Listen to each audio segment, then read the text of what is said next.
Assalomu alaykum hurmatli tinglovchilar. Bugun biz sizlar bilan bolalarni maktabga tayyorlash metodikasi fanidan navbatdagi ma'ruza mashg'ulotimizni o'tamiz. Mavzu nutq, o'qish, yozish malakalarini shakllantirishning maktabga tayyorlashdagi ahamiyati. Reja maktabgacha yoshdagi bolalarni turli faoliyat yo'nalishlarida savodga o'rgatishga tayyorlash. Kesma harflar yordamida so'zlar va bo'g'inlarni tuzish va ularga bo'g'inlarga o'qishga o'rgatish. Nutq o'qish va savodga o'rgatish yo'nalishi mazmuni. Nutq o'stirish mashg'ulotining vazifalari, usullari, nutq o'stirish mashg'ulotlari. Nutqni rivojlantirish, fikrni ifodalash, to'g'ri nutq orqali bolalar o'z fikrlarini tushunarli shaklda ifodalay oshiradi.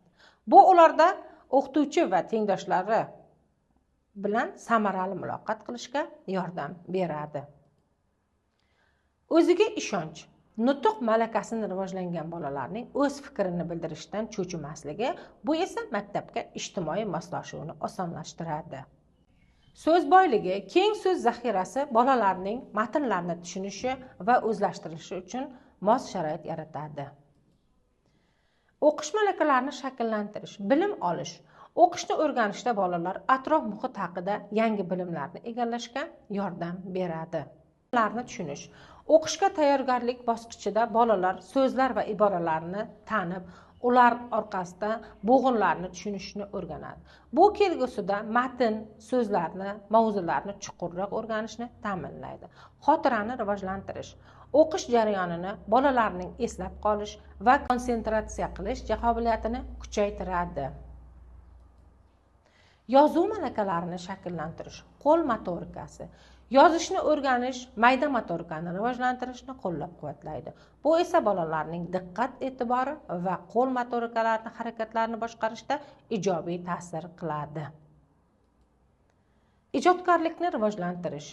Yozuv orqali bolalar o'z fikrlarini ijodiy shaklda ifoda qilishga o'rganadi. Maktabga tayyorlashda bu malakalarni rivojlantirish usullari. Nutq uchun lug'at boyligini oshirishda qaratilgan o'yinlar, hikoyalar va suhbatlarni tashkil qilish. Yozish uchun rasm chizish, yozuv mashqlari, shakl va harflarni yozishga o'rgatish. Maktabgacha yoshdagi bolalarni turli faoliyat yo'nalishlarida savod o'rgatishga tayyorlash, ularning qiziqishlarini rivojlantirish, o'quv jarayonida tayyorlash va intellektual qobiliyatlarni oshirishda muhim ahamiyatga ega. Bu jarayon bola yoshiga mos, qiziqarli va turli usullar orqali amalga oshiriladi. Quyidagi bir nechta samarali usullarni keltirib o'taman. O'yin orqali o'qitish. Bolalar uchun o'yin eng samarali o'qitish vositasi. Masalan, harflarni o'yinchoqlar, ko'plar yaqqol harakatlarda o'rgatishi mumkin. Matematik asoslarini tushuntirish uchun raqamli kartochkalar, qumli yozuvlar va bo'yoqlar bilan ishlash kiritiladi. Ijtimoiy ko'nikmalarni rivojlantirish. Do'kon o'yini, kasalxona, maktab orqali muloqotlarni o'rgatadi. Guruh bo'lib ishlashni o'rgatish orqali ularning ijtimoiy faolligi oshib boradi. Badiiy ijod orqali rivojlantirish. Rasm chizish, rang-barang qog'ozlardan narsalar yasash yoki plastilindan shakllar tayyorlash bolaning tasavvurini kengaytiradi. Badiiy asarlarni o'qib berish va ularni muhokama qilish orqali savodxonlik asoslari shakllanadi. Tabiiy dunyo haqida bilim berish, atrof muhitni kuzatish, hodisalarni muhokama qilish va ilmiy tajribalar o'tkazish bolalarda qiziqish uyg'otadi. Bog'da o'simliklarni ekish va ularni parvarish qilish orqali tabiatni o'rganadi. Nutq va til rivojlanish mashqlari. Bola bilan har kuni she'r, ertak yoki hikoyalar o'qish, oddiy so'zlarni talaffuz qilish, harflar va so'zlar tuzish bo'yicha o'yinlar tashkil etish. Jismoniy faoliyatni qo'llash. Harakatli o'yinlar va musiqiy mashg'ulotlar orqali bolalarda motorik qobiliyatlar rivojlanadi. Raqs, qadam tashlash, sport o'yinlari orqali koordinatsiyani o'rganadi. Texnologiyalardan foydalanish. Ta'limiy dasturlar, bolalar uchun mo'ljallangan interaktiv o'yinlar va video darslardan foydalanish. Yoshlarga mos keladigan vizual va ovozli materiallar yordamida qiziqarli darslarni tashkil etish.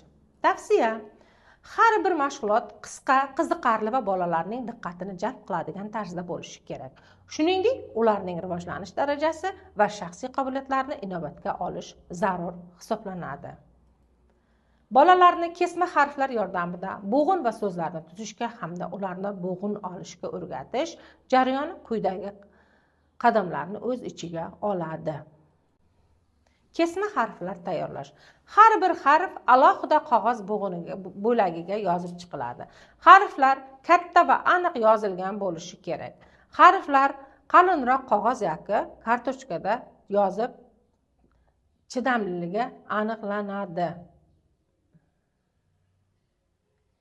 Bo'g'in tushunchasini tushuntirish.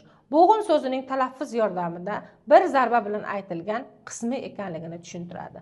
Oddiy misollar keltiramiz. Masalan, olma so'zi ikki bo'g'indan iborat. Olma. Harflarni birlashtirib bo'g'in tuzishga o'rgatish. Oddiy bo'g'inlar tuzish. Masalan, a, o, e kabi unli tovushlarni tushuntirib so'z hosil qilish. Kesma harflarni birlashtirib bolaga o'qib berishni so'rang. Turli so'zlarni bo'g'inlarga ajratish. Kesma harflar yordamida kitob, shirin, bolta kabi so'zlarni tuzing va bolalardan bo'g'inlarga ajratib berishni so'rang. Kitob, shirin, bolta. O'yin orqali o'rgatish. So'z topish o'yini. Bolalar kesma harflarni so'zlarni tushunsin. Ya'ni kim ko'proq so'z tuza olishsa mukofotlanadi. Bo'g'in bo'ylab o'qish. So'zlarni har bir bo'g'ini bilan navbat bilan aytish. Masalan, ona, kitob bo'g'inlarni to'ldirish. So'z boyligini oshirish. Oddiydan murakkabga o'tib, yangi so'zlar bilan tanishtirib boradi. Harflar orqali yangi so'zlar va so'zlarni tuzamiz va farqlashga o'rgatish mumkin. Masalan, gul, gulzor, gulshan. Amaliy mashg'ulotlar. Harflarni yozib chiqish va ularni talaffuz qilishni mashq qildirish. So'zlarni bo'g'inlarga qanday ajratishni ko'rsatib, talaffuzga urg'u bering. Lug'at boyligini oshirish, o'quvchilarga turli mavzularga oid yangi so'zlarni o'rgatish va ularga nutqni qo'llab-quvvatlashga tushunishdan iboratdir. To'g'ri talaffuzni shakllantirish. Ta'limiy dasturlar, bolalar uchun mo'ljallangan interaktiv o'yinlar va video so'z grammatika hamda fonetik jihatlarni to'g'ri talaffuz qilishga o'rgatish darslaridan foydalanish. Muloqot madaniyatini rivojlantirish, hurmat bilan so'zlash, boshqa fikrlarni tinglash va ularga mulohazali ifodalash qobiliyatlarini shakllantirishdan iboratdir. Ijodiy fikrlashni rivojlantirish. O'qituvchilarga, tarbiyachilarga mustaqil ravishda matn so'z tuzlarini o'qish va yozishni takomillashtirish, matn mazmunini anglash, yozma fikr bildirish, mazmunli insho yozish ko'nikmalarini oshirish. Amaliy mashg'ulotlar: hikoya qilish, ertak so'zlash va ifodali o'qish mashqlari, rolli o'yinlar, turli hayotiy vaziyatlarni sahnalashtirib, dialog va monolog shaklda muloqotni o'rgatish, matnlardan foydalanish, she'r va hikoyalarni o'qish, mazmunini tahlil qilish va qayta so'zlashishdan iborat. Savol-javob metodi o'quvchilarning savollarga javob berishi va mantiqiy fikrlash ko'nikmalarini rivojlantiradi. Yozma topshiriqlar, insho yozish, qisqa xabarlar tuzish va so'zlarni bo'g'in qilib gap tuzish mashqlarini bajartirish. Nutq o'stirish mashg'ulotlari bolalarni turli mavzular bo'yicha to'g'ri va mantiqli so'zlashga, so'z boyligini oshirishga, muloqotda madaniyatli bo'lishga o'rgatadi. Tavsiya etiladigan mashqlar: so'z boyligini oshirish uchun yangi so'zlarni qo'shib gap tuzish mashqi.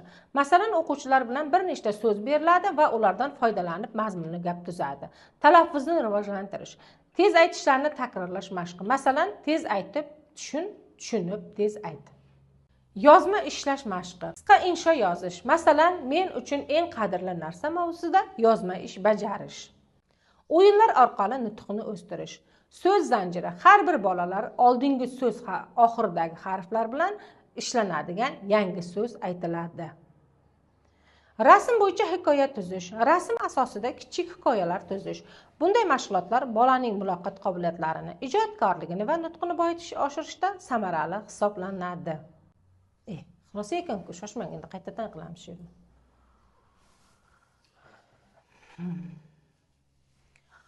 Xulosa qilib aytadigan bo'lsak, bunday mashg'ulotlar bolalarning muloqot qobiliyatlarini, ijodkorligini va nutqining boyligini oshirishga samarali vosita bo'lib hisoblanadi. Shuning bilan navbatdagi ma'ruza mashg'ulotimiz tugadi. Bugungi topshirig'imiz sizlarga bolalarni nutq o'stirish mashg'ulotlarida olib boriladigan faoliyat ishlanmalarini elektron tuzasizlar va topshiriqni bajarasizlar. Xayr, sog' bo'lingizlar.